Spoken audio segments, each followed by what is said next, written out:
હાલો મિત્રો, હું છું ખીમજી કંડોલિયા. આપણે આ વિડીયોસમાં જેટકો 9/9/2023 નું પેપર સોલ્વ કરવાનું છે. અને મિત્રો આપણે જેટકોનું આના પહેલાનું 2024 નું પેપર સોલ્વ કર્યું. તેમાં 3 પાર્ટમાં આપણે વિડીયોસ અપલોડ કરેલા હતા. પાર્ટ 1, પાર્ટ 2 અને પાર્ટ 3. તેમાં તમારો બધાનો રિસ્પોન્સ બહુ સારો મળ્યો અને આપણે ખાલી એક પેપરમાં આપણે 49 સબસ્ક્રાઈબર સુધી પહોંચી ગયા છે. અને તમારો આવો નવો સપોર્ટ મળે તો આપણે બધા paper GETCO, PGVCL, MGVCL, UGVCL અને ડીજીવીસીએલ બધાના પેપર ડીપલી સોલ્વ કરવાના છીએ. અને તો આપણે આ જેટકોના અત્યાર સુધીના 2 પેપર હતા. તો આપણે આ જેટકો 9/9/2023 નું એક પેપર સોલ્વ કરાવતા. જેટકોના પેપર પૂરા થશે તે પછી પીજીવીસીએલ નું આપણે પેપર સોલ્યુશન સ્ટાર્ટ કરશું. અને તમને આ કોઈ પણ વિડીયોમાં તમને કાંઈ પણ કોઈ બી ક્વેશ્ચનમાં ડાઉટ કે પ્રશ્ન થાય તો તમે કોમેન્ટ મારજો. તો અમે તમારો ડાઉટ સોલ્વ કરશું. અને તમે કોમેન્ટ કરો તો અમને ખબર પડે કે આ પ્રશ્નમાં તમારો ડાઉટ છે. અને મિત્રો, આ વિડીયોસ આપણે આ વિડીયોસમાં પણ 3 પાર્ટમાં ડિવાઈડ કરશું. આ 9/9/2023 નું જેટકોનું પેપર. પાર્ટ 1 સેલો લેવલ, પાર્ટ 2 મીડિયમ લેવલ અને પાર્ટ 3 થોડુંક દાખલાવાળા. અને મિત્રો, અમારી આ ચેનલને જે કોઈ મિત્રો તૈયારી કરતા હોય તેના સુધી પહોંચાડજો. અને અમારી ચેનલને સપોર્ટ કરજો. અને અમારી ચેનલને સબસ્ક્રાઈબ કરજો અને શેર કરજો અને લાઈક કરજો. તો મિત્રો, આપણે આ 9/9/2023 નું પેપર લઈએ. તેમાં પાર્ટ 1 આપણે લઈએ. તો ચાલો પાર્ટ 1 માં સેલા લેવલના અને એકમવાળા અને આકૃતિવાળા પ્રશ્નો આપણે સોલ્વ કરવાના છીએ. તો આપણે પાર્ટ 1 સ્ટાર્ટ કરીએ. મિત્રો, આ પાર્ટ 1 માં આપણે સેલા લેવલના પ્રશ્નો સોલ્વ કરવાના છીએ. તેમાં એકમવાળા, પૂરું નામ અને આકૃતિવાળા 3 પ્રકારના પ્રશ્નો આવશે. તો ચાલો મિત્રો, આપણે જોઈએ પહેલા નંબરનો પ્રશ્ન. મિત્રો, તમારી ડિસ્પ્લે ઉપર પહેલા નંબરનો પ્રશ્ન આવી ગયો છે. તેમાં એવું કહેવામાં આવે છે, એમસીબી નું પૂરું નામ શું છે?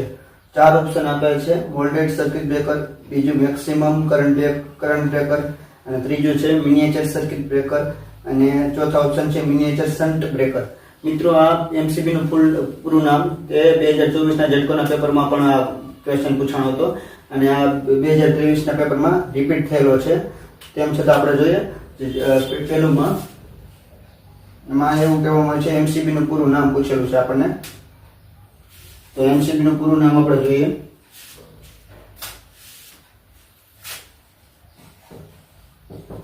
એમસીબી નું પૂરું નામ મિનિએચર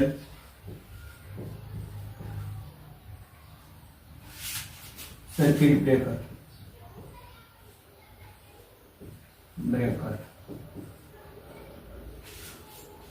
મિત્રો, એમસીબી નું પૂરું નામ છે મિનિએચર સર્કિટ બ્રેકર. આ જેટકોમાં 2024 માં પૂછેલો હતો, પાછો રિપીટ થયો છે 2023 માં.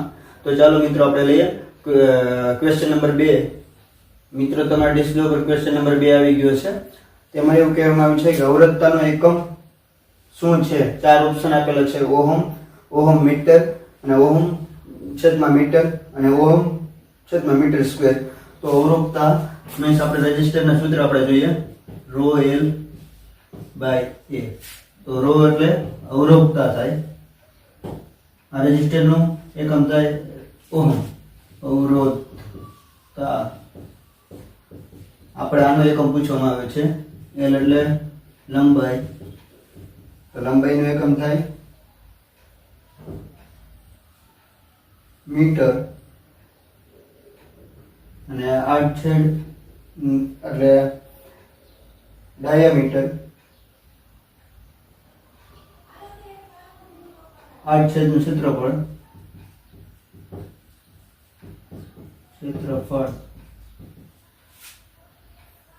તો આનો એકમ થાય મીટર સ્ક્વેર. તો આપણને આ પૂછવામાં આવ્યું છે અવરોધતાનો એકમ. તો આપણે આમાં લઈએ રેઝિસ્ટર રો એલ બાય એ. તો આપણે જાણીએ છીએ કે રેઝિસ્ટર અવરોધનું યુનિટ થાય રો ઓહમ. અને આપણે ફાઇન્ડ કરવાનું છે અવરોધતા. અને લંબાઈનો આપણે જોઈએ મીટર, અને ક્ષેત્રફળનો મીટર સ્ક્વેર. મીટર જાય તો અવરોધતાનો એકમ થાય ઓહમ મીટર. તો મિત્રો, આપણે જોયું અવરોધતાનો એકમ ઓહમ મીટર થાય. આપણે આવી રીતે આ રેઝિસ્ટરના એ અવરોધના આપણે સૂત્ર પરથી આપણે ફાઇન્ડ કરી લીધો કે આવી રીતે થાય. આવી રીતે તમે આ લંબાઈ એટલે મીટરમાં થાય, ક્ષેત્રફળ મીટર સ્ક્વેર થાય, એ રીતે તમે યાદ કરી શકો છો. તો ચાલો મિત્રો આપણે લઈએ ત્રીજો પ્રશ્ન. મિત્રો તમારા ડિસ્પ્લે ઉપર ત્રીજા નંબરનો પ્રશ્ન આવી ગયો હશે. તેમાં એવું કહેવામાં આવે છે નીચેના સિમ્બોલ કોનો છે? તો આપણને સિમ્બોલ આપેલો છે ટ્રાન્ઝિસ્ટરનો, બેઝ, કલેક્ટર અને એમીટર વાળો, અને એમાં 4 ઓપ્શન આપેલા છે: NPN ટ્રાન્ઝિસ્ટર, PNP ટ્રાન્ઝિસ્ટર, અને PN જંકશન ડાયોડ, અને PNPN ડિવાઇસ. તો આપણે જોઈએ તો આપણે આમાં આવે છે, આ આકૃતિ જોતા જ ખબર પડી જાય છે કે NPN ટ્રાન્ઝિસ્ટર્સ છે. NPN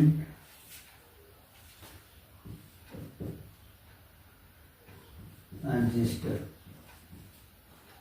તો મિત્રો આપણા ક્વેશ્ચન નંબર 3 માં આકૃતિ વાળો પ્રશ્ન છે, તેમાં NPN ટ્રાન્ઝિસ્ટર આપેલું છે. તો ચાલો મિત્રો આપણે જોઈએ ચોથા નંબરનો પ્રશ્ન. ચોથા નંબરનો પ્રશ્ન મિત્રો તમારી ડિસ્પ્લે ઉપર આવી ગયો હશે. તેમાં કહેવામાં આવ્યું છે કે આકૃતિમાં કઈ ટાઈપની બેટરી બતાવેલી છે? તો આપણને આકૃતિ આપેલી છે અને 4 ઓપ્શન આપેલા છે: zinc carbon battery, mercury oxide battery, nickel ion battery અને લીડ એસિડ બેટરી. તો મિત્રો આપણે આકૃતિ પરથી જોતા જ ખબર પડી જાય છે કે લીડ એસિડ બેટરી આપેલી છે.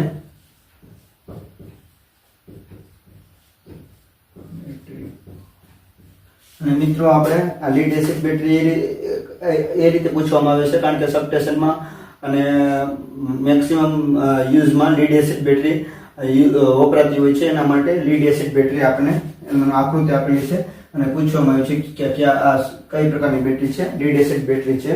તો ચાલો મિત્રો આપણે લઈએ 5મો પ્રશ્ન. મિત્રો 5મો પ્રશ્ન તમારા ડિસ્પ્લે ઉપર આવી ગયો છે. તેમાં એવું પૂછેલું છે આ નિશાની કયા મશીન માટે વપરાય છે? અને 4 ઓપ્શન આપેલા છે કે AC મોટર, બીજો ઓપ્શન DC મોટર, અને ત્રીજો ઓપ્શન AC જનરેટર, અને ચોથો ઓપ્શન રેક્ટિફાયર. આપણને આવી રીતે આકૃતિ આપેલી છે મોટર, અને 4 ઓપ્શન છે: AC મોટર, અને DC મોટર, અને AC જનરેટર અને રેક્ટિફાયર. તો આપણને આમાં આવે છે DC મોટર. પણ મિત્રો આપણને સિમ્બોલમાં આવી રીતે હોય અને અહીંયા સાઇનોસોઇડલ વેવ આપેલો હોય છે, અહીંયા જેમ ડેશ છે એમાં સાઇનોસોઇડલ વેવ આપેલો હોય તો AC મોટર થાય. તમને આવું પણ પૂછાઈ શકે સિમ્બલ. તો આપણે સાઇનોસોઇડલ વેવ કોણ બોલો તો AC મોટર કહેવાય છે, પણ આપણે પ્રશ્નમાં આવે છે આવી રીતે ડેશ આપેલો છે તો DC મોટર આપણે વપરાય છે, અને DC નો સિમ્બોલ છે, અને સાઇનોસોઇડલ AC નો સિમ્બોલ છે. તો ચાલો મિત્રો આપણે જોઈએ છઠ્ઠો પ્રશ્ન. છઠ્ઠો પ્રશ્ન મિત્રો તમારા ડિસ્પ્લે ઉપર આવી ગયો હશે. તેમાં એવું કહેવામાં આવ્યું છે નીચેના ડાયાગ્રામમાં શેનો સિમ્બોલ સામેલ નથી? શેનો સિમ્બોલ સામેલ નથી એવું પૂછવામાં આવ્યું છે.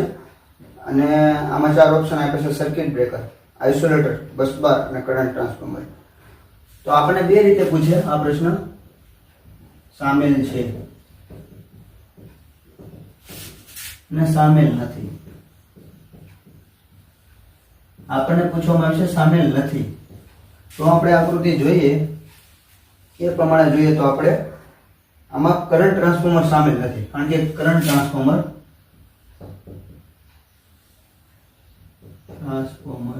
સામેલ નથી, કારણ કે એનો સિમ્બોલ આવી રીતે થાય છે.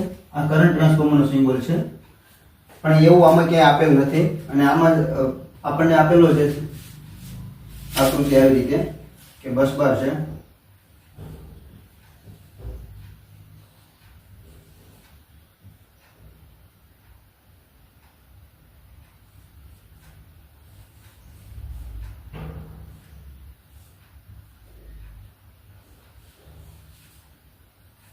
આવી રીતે આપણને આપેલ છે. અને આમાં આપણને આપને છે આ બધી વસ્તુ સર્કિટ બ્રેકર, આ બસ બાર છે, બસ બાર, બંને બસ બાર.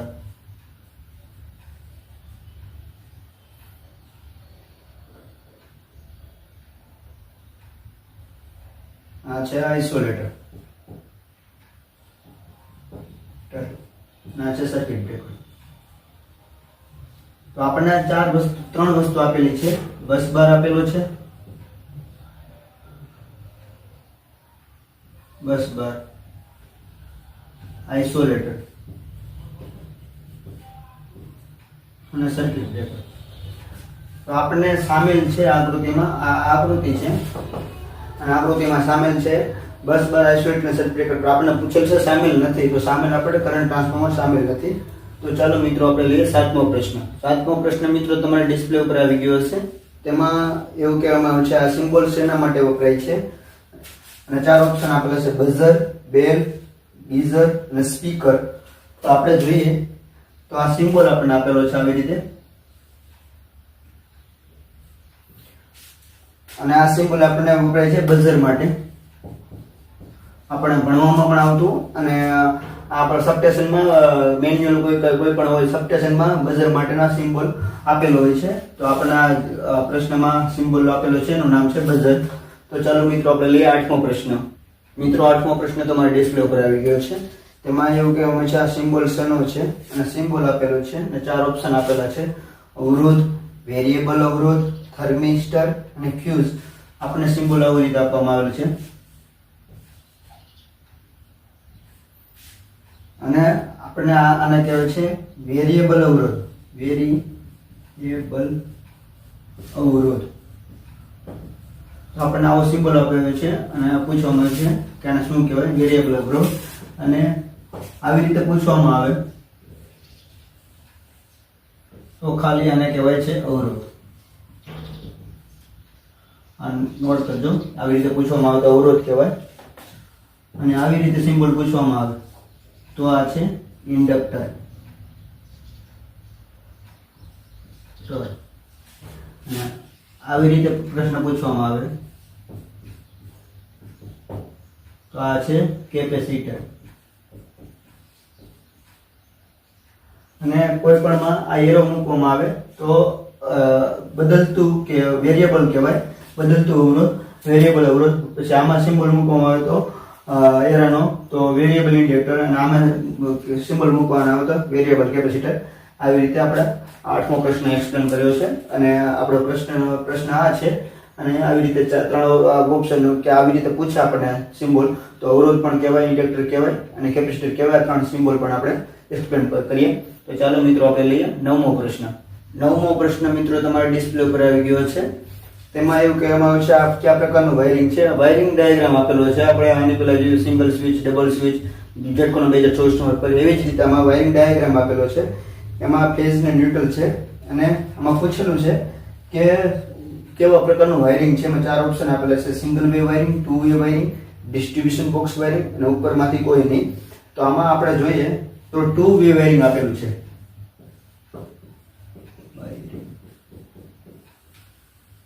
આપણે 2024 નું ઝટકોનું પેપર જોયું, એમાં સિંગલ સ્વિચ, ડબલ સ્વિચ આપણે જોયું. તો એ આપણે સ્વિચનો આપણને આઈડિયા હોય તો આપણને ખબર પડી જાય કે આ કયા પ્રકારનું વાયરિંગ છે. તો આમાં 2 સ્વિચ આપેલી છે, તો આપણે 2 વે વાયરિંગ છે. તો આપણે ચાલો લઈએ મિત્રો આપણે 10મો પ્રશ્ન. મિત્રો 9મો પ્રશ્ન તમારા ડિસ્પ્લે ઉપર આવી ગયો હશે. તેમાં કહેવામાં આવે છે આ સિમ્બોલ શેનો છે. 4 ઓપ્શન આપેલા છે: ડાયોડ, એલઈડી, ફોટો ડાયોડ અને એલડીઆર. તો આપણને આ રીતે સિમ્બોલ આપેલો છે, અને આપણને પૂછવામાં આવ્યું છે કે આને શું કહેવાય છે.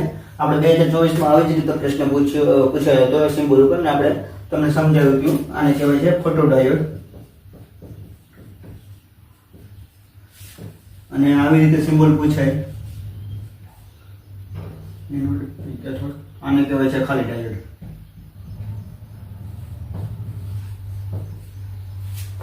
તો મિત્રો આપણે જોઈએ 10મો પ્રશ્ન. મિત્રો 11મો પ્રશ્ન તમારા ડિસ્પ્લે ઉપર આવી ગયો છે. તેમાં કહેવામાં આવ્યું છે આ નીચેનો સિમ્બોલ શેનો છે. 4 ઓપ્શન આપેલા છે: બેટરી, સેલ, અવરોધ અને અર્થિંગ. તો આપણને આવી રીતે સિમ્બોલ આપેલો છે.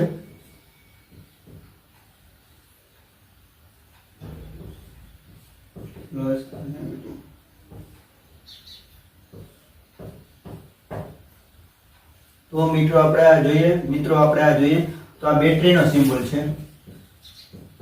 બેટરીનો સિમ્બોલ આ બેટરી છે, અને આપણે આવી રીતે 4 ઓપ્શન હતા. એમાં સેલ આપેલું, આ પ્રશ્નનો જવાબ છે, અને સેલ આપેલું છે. તો સેલનો સિમ્બોલ કેવી રીતે હોઈ શકે. આ સિમ્બોલ છે મિત્રો સેલનો. અને અવરોધનો સિમ્બોલ આપણે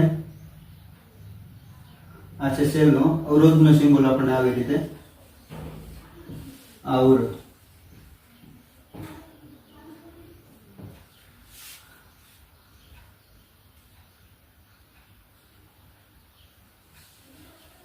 અને અર્થિંગ ચોથો ઓપ્શન આવેલો છે. તો મિત્રો આપણને પ્રશ્નમાં પૂછેલું હતું કે આ સિમ્બોલ શેનો છે, તો બેટરીનો છે અને 4 ઓપ્શન આપેલા હતા, સેલ અને અવરોધ ને અર્થિંગ. તો આપણા બીજા 3 ઓપ્શનના પણ આપણે સિમ્બોલ જોઈએ નામ પરથી. આપણે આ સેલ કે અવરોધ કે અર્થિંગ પૂછાય તો પણ આપણે આ સિમ્બોલ જોઈને આપણે નામ આપી શકીએ. તો ચાલો મિત્રો આપણે જોઈએ 12મો પ્રશ્ન. મિત્રો 12મો પ્રશ્ન તમારા ડિસ્પ્લે ઉપર આવી ગયો હશે. તેમાં કહેવામાં આવે છે નીચેના સિમ્બોલનો ઉપયોગ ઇલેક્ટ્રિક ડ્રોઈંગમાં શું દર્શાવે છે. ઇલેક્ટ્રિક ડ્રોઈંગમાં શું દર્શાવે છે અને સિમ્બોલ આપેલો છે. 4 ઓપ્શન છે, બલ્બ, ફ્યુઝ, સ્વિચ અને ક્રોસ વાયર. આપણને આવી રીતે સિમ્બોલ આપેલો છે. પણ ઇલેક્ટ્રિક ડ્રોઈંગમાં આપણને આને બલ્બ કહેવામાં આવે છે. ઇલેક્ટ્રિક ડ્રોઈંગમાં આપણે આને બલ્બ કહેવામાં આવે છે. તો ચાલો મિત્રો આપણે જોઈએ 13મો પ્રશ્ન. 13મો પ્રશ્ન મિત્રો તમારા ડિસ્પ્લે ઉપર આવી ગયો હશે. તેમાં એવું કહેવામાં આવે છે નીચેની વસ્તુનું નામ શું છે. હવે 4 ઓપ્શન આપેલા છે. પહેલો ઓપ્શન છે રગ, પછી બીજો ઓપ્શન કેબલ ટાઈ, ત્રીજો ઓપ્શન છે વાયર ફ્યુરલ્સ અને ચોથો option cable binding trip with button. તો આપણે આ જોતા જ ખબર પડી જાય છે તો આપણે આ વાયરનો ફ્યુરલ્સ છે, ફેરુલ્સ છે. મિત્રો આપણે ગમે તે વાયરમાં ફેરુલ હોવા જોઈએ, કારણ કે ફેરુલ ઉપરથી આપણે ખબર પડે છે કે આ વાયર શેનો છે. કે જેવી રીતે એસી માટે H1 હોય, ડીસી માટે D હોય, એવી રીતે કોઈ પણ ઇન્ડિકેશન હોય તો એના માટે L હોય, ડીસી માટે J હોય સિમ્બોલ, એવી રીતે ફ્યુરલ કોડ હોય. તો ફ્યુરલ કોડ આપણે કોઈ પણ વાયરમાં આપણે કોઈ વાયર હોય વાયરિંગમાં ફ્યુરલ કોડની જરૂર પડે છે. તો આપણે આ સિમ્બોલ આપેલો છે તે વાયર ફ્યુરલ્સનો છે. તો ચાલો મિત્રો આપણે જોઈએ 14મો પ્રશ્ન. 14મો પ્રશ્ન મિત્રો તમારી ડિસ્પ્લે ઉપર આવી ગયો હશે. તેમાં એવું કહેવામાં આવે છે આ સિમ્બોલ શું બતાવે છે. હવે સિમ્બોલ 4 ઓપ્શન છે, બદલી શકાય તેવો અવરોધ, બદલી શકાય તેવો કેપેસિટર અને બદલી શકાય તેવો ઇન્ડક્ટર અને ચોથો ઓપ્શન ટ્રાન્સફોર્મર. તો આપણે મિત્રો આવી રીતે સિમ્બોલ આપેલો છે. મેં તમને આગળના પ્રશ્નમાં સમજાવ્યું કે આને શું કહેવાય છે. હવે આને વેરિયેબલ અવરોધ કહેવાય છે, કામ બદલી શકાય તેવો ઇન્ડક્ટર કહેવાય છે. બદલી શકાય એવો ઇન્ડક્ટર.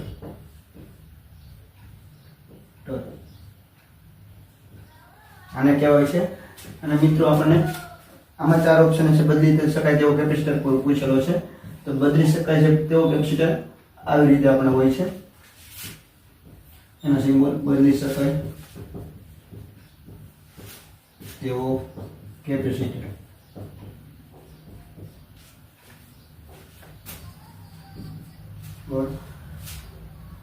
બદલી શકાય તેવો અવરોધ. આપણે આ પ્રશ્ન આગળના પ્રશ્નમાં આવું પૂછેલું હતું, બદલી શકાય તેવો અવરોધ, વેરિયેબલ અવરોધ એમાં આપેલું હતું. આને બદલી શકાય તેવો અવરોધ પણ કહેવાય છે.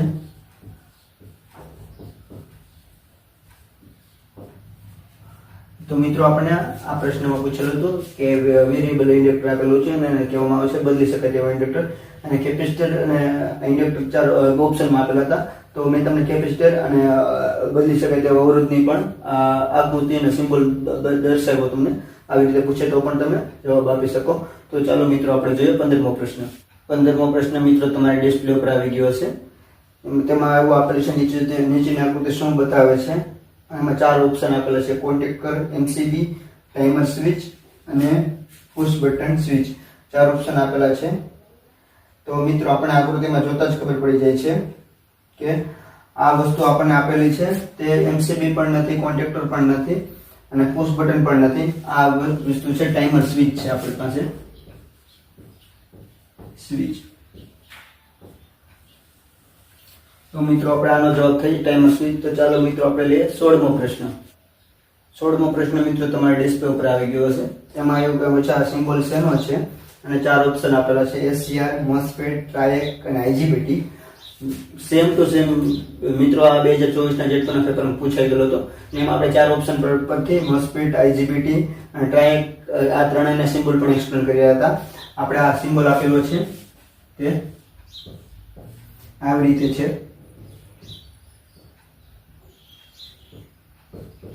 તો મિત્રો આ સિમ્બોલ છે SCR નો. અને મિત્રો તમે આ 2024 નો જેટકોનો વિડીયોસ ન જોયો તો તે પણ જોઈ લેજો. તેમાં આપણે મોસ્ફેટ અને ટ્રાયક અને IGBT ના પણ આપણે સિમ્બોલ આપેલા છે 4 ઓપ્શન પરથી. કેવી રીતે પૂછાય, શું થાય, એ બધું ડીપલી એક્સપ્લેન કરેલું છે. તો ચાલો મિત્રો આપણે જોઈએ હવે 17મો પ્રશ્ન. 17મો પ્રશ્ન મિત્રો તમારા ડિસ્પ્લે પર આવી ગયો હશે. તેમાં એવું પૂછવામાં છે આ સિમ્બોલ શેનો છે? 4 ઓપ્શન આપેલા છે. પહેલો ઓપ્શન છે 3 વાઇન્ડિંગ ટ્રાન્સફોર્મર, બીજો ઓપ્શન છે 2 વાઇન્ડિંગ પાવર ટ્રાન્સફોર્મર, ચોથો ઓપ્શન છે કરંટ ટ્રાન્સફોર્મર અને ચોથો ઓપ્શન છે પોટેન્શિયલ ટ્રાન્સફોર્મર. તો આપણને જોતા જ ખબર પડી જાય છે, કારણ કે આમાં આપેલું છે 3 winding transformer, 3 winding power transformer એવું આપેલું છે. તો આપણે જોઈએ આ એક છે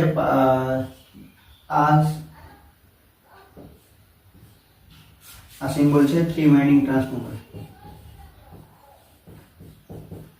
પાવર ટ્રાન્સફોર્મર.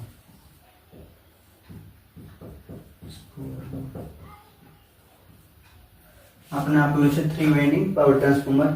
આ આપણે સિમ્બોલ ઉપરથી ખબર છે, કારણ કે 1 છે, 2 છે, 3 વાઇન્ડિંગ ટ્રાન્સફોર્મર છે અને 2 વાઇન્ડિંગ આપેલું હોય તો 2 રીતે હોય છે. તો ચાલો મિત્રો આપણે જોઈએ 18મો પ્રશ્ન. મિત્રો 18મો પ્રશ્ન તમારા ડિસ્પ્લે ઉપર આવી ગયો છે. તેમાં પૂછેલું છે કયા ટાઈપનું ઇન્સ્યુલેટર છે અને 4 ઓપ્શન આપેલા છે: pin type insulator, shackle type insulator, suspense type insulator અને સ્ટ્રેન્ડ ટાઈપ ઇન્સ્યુલેટર. તો આપણે આકૃતિ ઉપરથી જોતા ડાયરેક્ટ ખબર પડી જાય છે કે આપણે આ જે આપેલું છે સસ્પેન્શન ટાઈપ ઇન્સ્યુલેટર, સસ્પેન્શન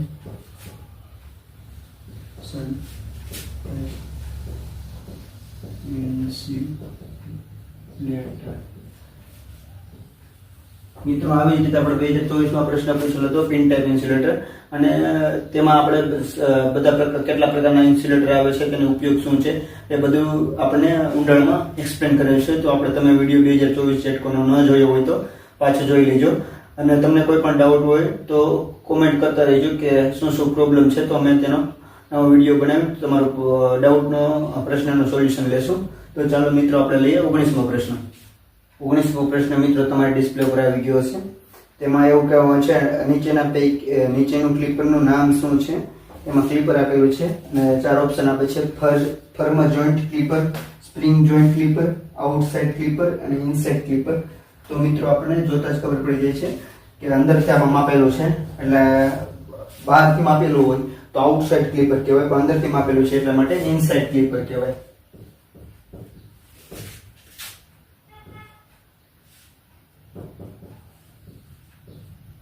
તો મિત્રો આનો જવાબ છે ઇનસાઇડ ક્લિપર, અને બહારથી માપવામાં આવેલું હોય તો આપણે આઉટસાઇડ ક્લિપર કહેવામાં આવે છે. તો ચાલો મિત્રો આપણે લઈએ 20મો પ્રશ્ન. 20મો પ્રશ્ન મિત્રો તમારા ડિસ્પ્લે પર આવી ગયો હશે. તેમાં કહેવામાં આવે છે આ સિમ્બોલ્સ નો મતલબ શું છે? 4 ઓપ્શન આપેલા છે: આગનું જોખમ છે, અને બીજો વીજળીનો શોક લાગવાની શક્યતા છે, ઝેરી પદાર્થનો ભય રહેલો છે, કિરણોત્સર્ગીનો ભય છે. હવે આપણને આવી રીતે સિમ્બોલ આપવામાં આવેલો છે. તો આપણે આ સિમ્બોલ આપણે જોઈએ તો આ સિમ્બોલનો મતલબ એવો છે વીજળીનો શોક લાગવાની શક્યતા છે.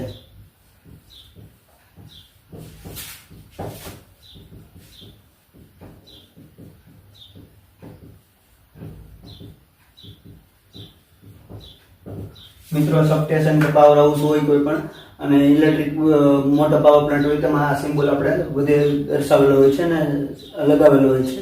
તો આ સિમ્બોલ છે વીજળીનો શોક લાગવાની શક્યતા છે, એના માટે આ સિમ્બોલ આપવામાં આવે છે. ચાલો મિત્રો આપણે લઈએ 21મો પ્રશ્ન. 21મો પ્રશ્ન મિત્રો તમારી ડિસ્પ્લે ઉપર આવી ગયો હશે. તેમાં પૂછવામાં આવ્યું છે આ નીચેના સાધનનું નામ શું છે? વોલ્ટમીટર, મલ્ટીમીટર, મેગર અને વોટમીટર. આવી રીતે 4 ઓપ્શન આપેલા છે. તેમાં મોટરના આપણે અવરોધ શોધે છે. તો આમાં જવાબ આવે છે મેગર. આ બધું પરથી જોઈએ તો મેગર. અને આપણે આના ઉપયોગિતા જોઈએ બધાના 4 ઓપ્શન આપેલા છે. ઉપયોગો જોઈએ તો મલ્ટીમીટર,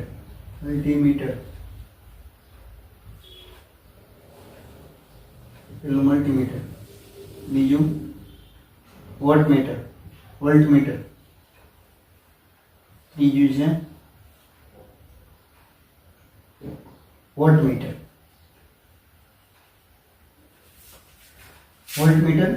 વોલ્ટેજ માપવા માટે, પાવર માપવા માટે, વોલ્ટમીટર પાવર માપવા માટે થાય, વોલ્ટમીટર વોલ્ટેજ માપવા માટે થાય છે ઉપયોગ, અને મલ્ટીમીટરનો વોલ્ટેજ, કરંટ અને રેઝિસ્ટર આ 3 વસ્તુ માપવા માટે થાય છે. અને મેગરનો ઉપયોગ હાઈ વેલ્યુ અવરોધ માપવા માટે થાય છે.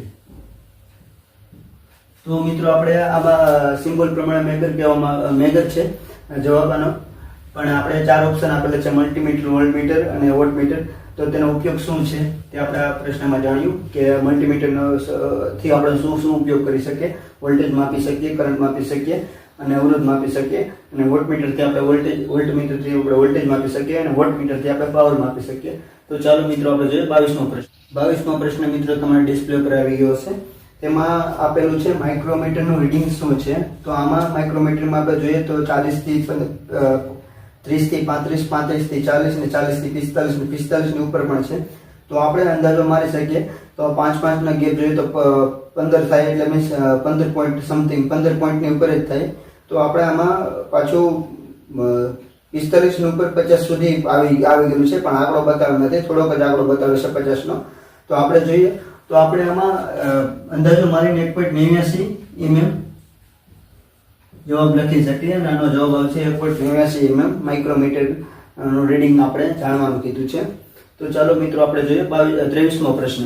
23મો પ્રશ્ન મિત્રો તમારી ડિસ્પ્લે ઉપર આવી ગયો હશે.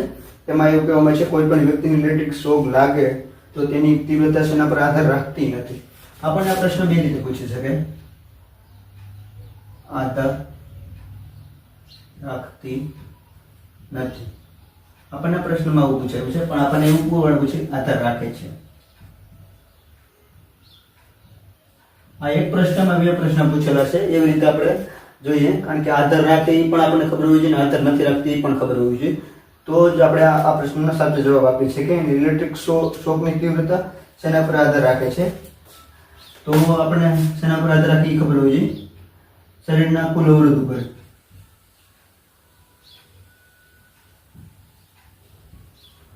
અવરોધ ઉપર આધાર રાખે છે.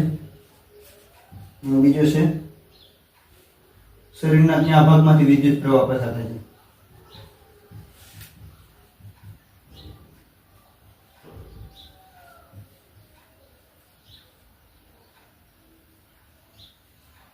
પસાર થાય છે.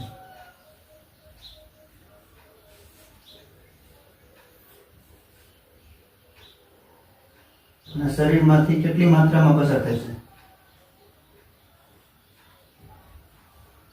વિદ્યુત પ્રવાહ કેટલી માત્રામાંથી પસાર થાય છે, અને શું આધાર રાખતું નથી. શરીરના વજન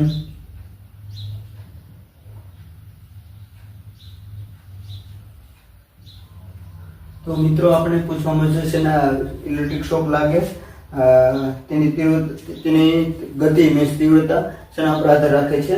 તે આધાર રાખતી નથી એવું પૂછવામાં છે. તો કુલ શરીરના કુલ વજન પર આધાર રાખતી નથી, અને શેના પર આધાર રાખે છે એવો પ્રશ્ન પૂછે. શરીરના કુલ અવરોધ પર, શરીરના કયા ભાગમાંથી વિદ્યુત પ્રવાહ પસાર થાય છે, અને શરીરમાંથી વિદ્યુત પ્રવાહની કેટલી માત્રામાંથી પસાર થાય છે તે આધાર રાખે છે, અને આધાર રાખતો નથી. આપણે પ્રશ્ન પૂછવામાં છે આધાર રાખતો નથી.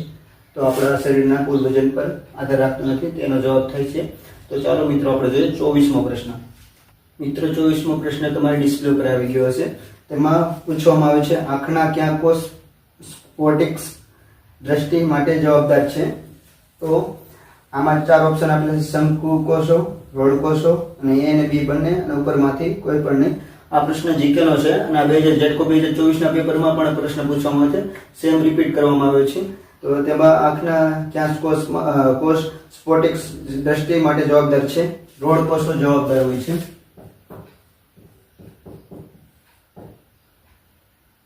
આનો જવાબ છે રોડ કોષ. આ જીકે નો પ્રશ્ન છે.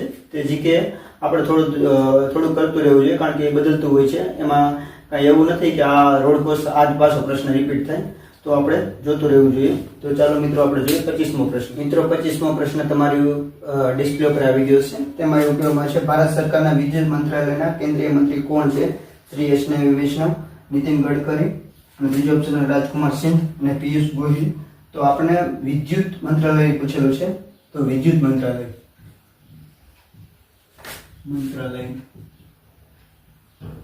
કેન્દ્રનું પૂછ્યું છે. તો વિદ્યુત મંત્રાલયમાં કેન્દ્રમાં આપણે જોઈએ તો કેન્દ્રમાં આવે છે રાજકુમાર.